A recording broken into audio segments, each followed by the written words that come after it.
Bonjour Christophe. Bonjour Julia. Comment les acteurs du tourisme ont pris conscience de l'importance d'analyser les données, d'écouter les données et d'en faire quelque chose ? C'est vrai qu'on perçoit un réveil finalement, un sursaut international pour la donnée et surtout cette nouvelle génération de données.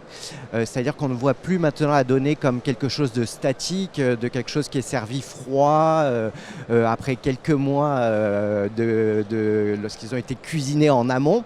Mais on voit la donnée comme quelque chose d'interactif, quelque chose que l'on peut travailler tous les jours et qui ne sert pas qu'au service, par exemple dans les destinations, qui ne sert pas qu'à l'observatoire, mais sert également à bâtir de véritables stratégies marketing ou de communication. Donc, pour les destinations touristiques, il y a un intérêt qui est vraiment transversal de travailler avec la nouvelle donnée, la donnée aérienne, la donnée également issue des réseaux sociaux, la donnée en temps réel des dépenses par carte bancaire par exemple.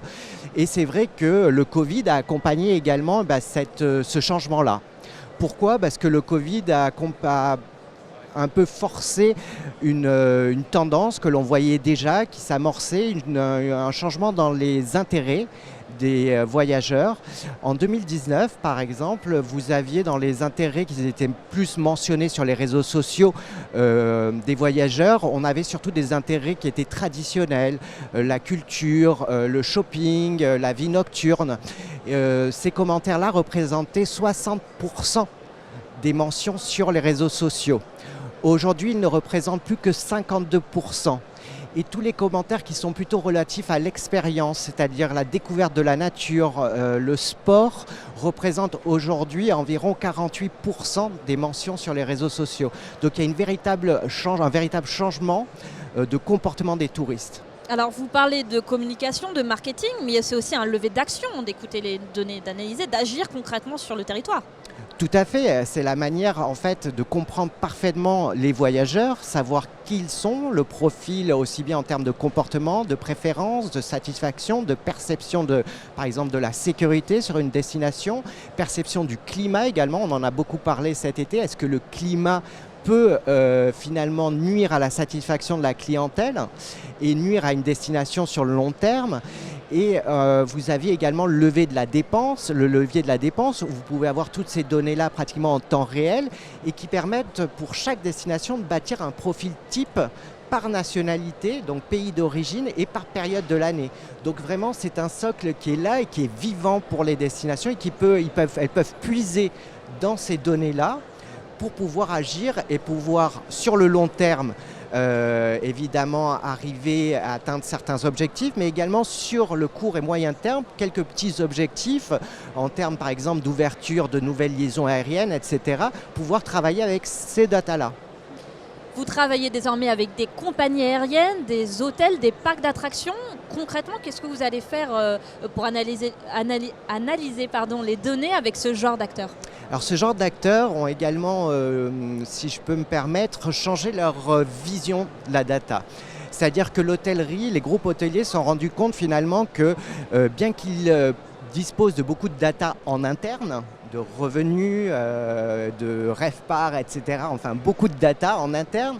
Ils ont besoin de la data d'une destination pour pouvoir contextualiser non seulement finalement les résultats qu'ils ont pu avoir, c'est-à-dire si les résultats cet été ont été moins bons qu'une année précédente, il ne faut pas simplement s'arrêter au fait, voilà, la fréquentation de notre clientèle française a été moindre. Il faut voir sur toute la destination. C'est ce qu'on appelle le prospectif, l'analyse prédictive. Tout à fait. Voilà. Tout à fait. Il s'agit de mettre en œuvre une analyse prédictive. Et également, donc, pour les mois à venir, pouvoir anticiper certaines tendances. On sait d'ores et déjà que pour les 3 prochains mois, on dispose d'une connectivité aérienne entre la Chine et la France qui est moindre par rapport à 2019, puisqu'il y a 50% de sièges disponibles en moins par rapport à l'exercice 2019. Donc cela permet d'anticiper pour, par exemple, les groupes hôteliers également cette arrivée moindre de la clientèle chinoise. Mais ça peut aider également des acteurs dans le commerce qui dépendent énormément de cette clientèle-là. Alors, on sait que les données, c'est aussi le socle de l'intelligence artificielle. En quoi, justement, cette récolte, cette analyse de données peut permettre aux acteurs du tourisme peut-être d'aller justement sur le terrain de l'intelligence artificielle ? Ce qui est intéressant, par exemple, c'est que chez Mabrian, l'intelligence artificielle, bien qu'on en parle énormément aujourd'hui, c'est une technologie avec laquelle nous travaillons depuis déjà 7 ans. Puisque sans l'intervention et l'utilisation de l'intelligence artificielle, nous ne pourrions pas analyser des centaines de millions de mentions touristiques qu'il y a chaque jour dans le monde. Donc grâce à cela, cela nous permet vraiment de pouvoir identifier très rapidement les intérêts, les préférences, le degré de satisfaction de la clientèle, de pouvoir transformer tout ceci grâce à l'intelligence artificielle en des indicateurs qui puissent être fiables et qui puissent être lus facilement par les destinations. Donc en cela, l'intelligence artificielle dans le tourisme et dans la technologie que nous utilisons n'est pas nouvelle, mais ouvre finalement d'énormes perspectives pour pouvoir cibler parfaitement la clientèle à l'avenir.